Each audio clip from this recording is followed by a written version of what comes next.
Hey, dude. All right. I am in my backyard today, and my crazy lab. Hey, hey, crazy dog. Oh, here she comes. All right. So, for this week, we got a few somewhat repeats, if you will, just building upon what we did last week. So, your chest day is going to be fairly similar. A little less conditioning work, no mile run for you next week. A few extra movements this week you might not know about yet. Basically, the stink bug, it's a progression for handstand push-ups. And then push press, which is something we do after strict press, which is a shoulder press, enabling you to use a knee bend. And I'll try to get you some of those videos as well. For any barbell movements, I try to find strictly CrossFit ones, because any Joe Schmo can make a video on YouTube, and who knows hell what the fuck they're talking about, all right? So, for Monday, we're going to do basically the same as we did last Monday, except we're not doing deadlifts. We're going to do back squat. So, that's going to be your lifting portion. Same rep scheme as deadlifts as last week, but back squat again, 3 minutes in between sets. So, take your time, increase weight after each set. Make sure you get in some good warm-up sets before we get going. For conditioning, the AMRAP.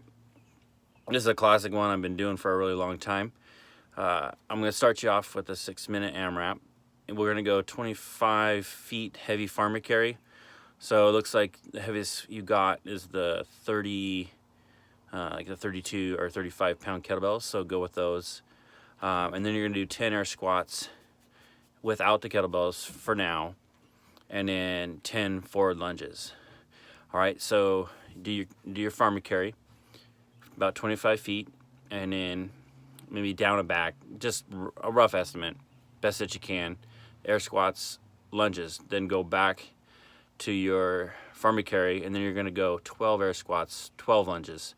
And the lunges are going to be count each one. So it'll end up being 6 or 5 per leg the first round, 6 per leg, so on and so on and so on. So your reps go up by 2 after each round.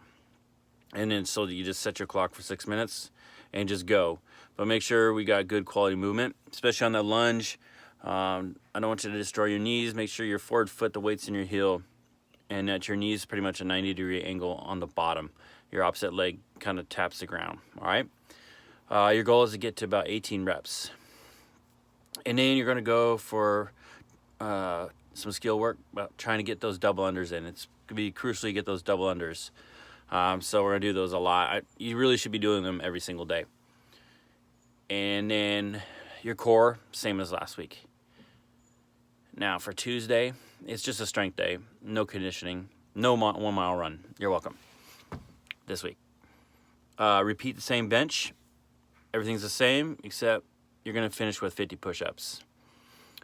Make sure you try to keep your elbows in nice and close, so it's more like a tricep extension push-up, not elbows real far out like we're taught in PE.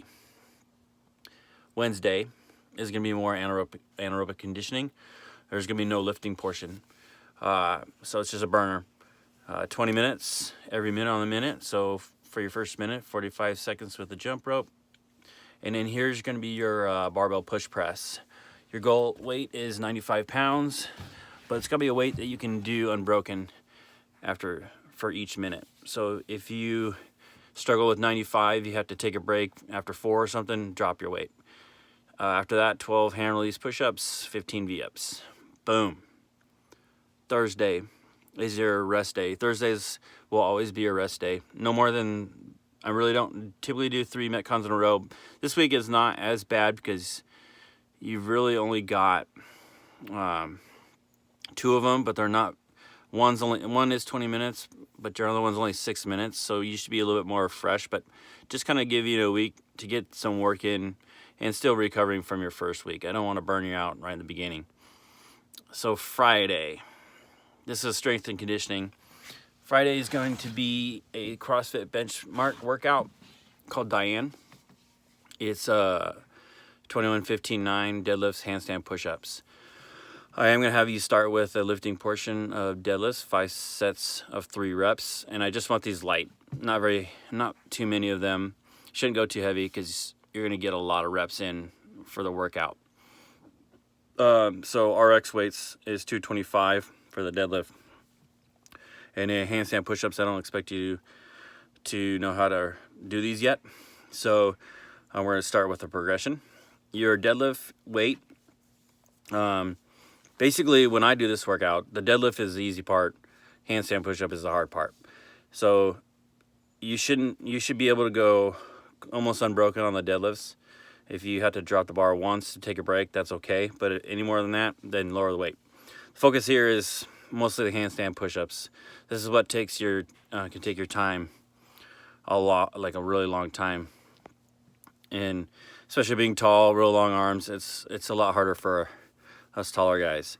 So I'm gonna have you do 21 deadlifts, 21 handstand push-ups, 15 deadlift, 15 handstand push-ups, and then 9. For your handstand push-up, we're gonna do stink bugs. So basically, you're gonna get in a big pike position. Let's see if I can do this out here. Your stink bug.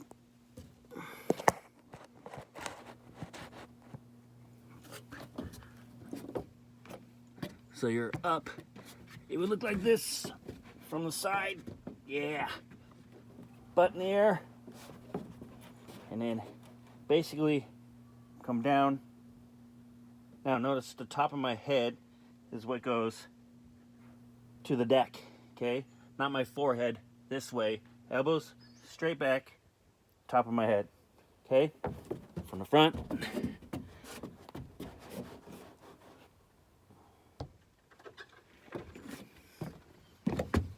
Hey, what up? I have an intruder in my video. Just checking to make sure you're okay over here. Hi, Cory. Hi. I always have these weird Right now I do. Right now. Right now. Yeah, cool. All right. Make sure you record your time because we're going to come back to this in the later months. And Saturday, Sunday, take one of these days off, your choice. And then still working on the skill workouts, movements, double unders, handstand push-ups.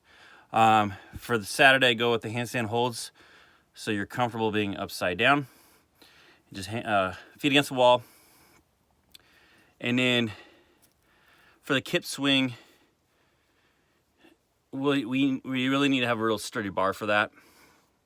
So maybe do more hollow rock movement than kip swings, if you will. And just take 15 minutes to do all these movements. And then lastly, you're gonna go 5 sets of 5 push press.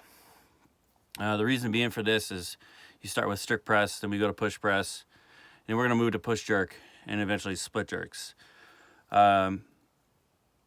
So next week I'll probably go on to push jerks, and then eventually we'll go to split jerks. But we also need to go over the clean as well. Any questions, my man, let me know. Peace out.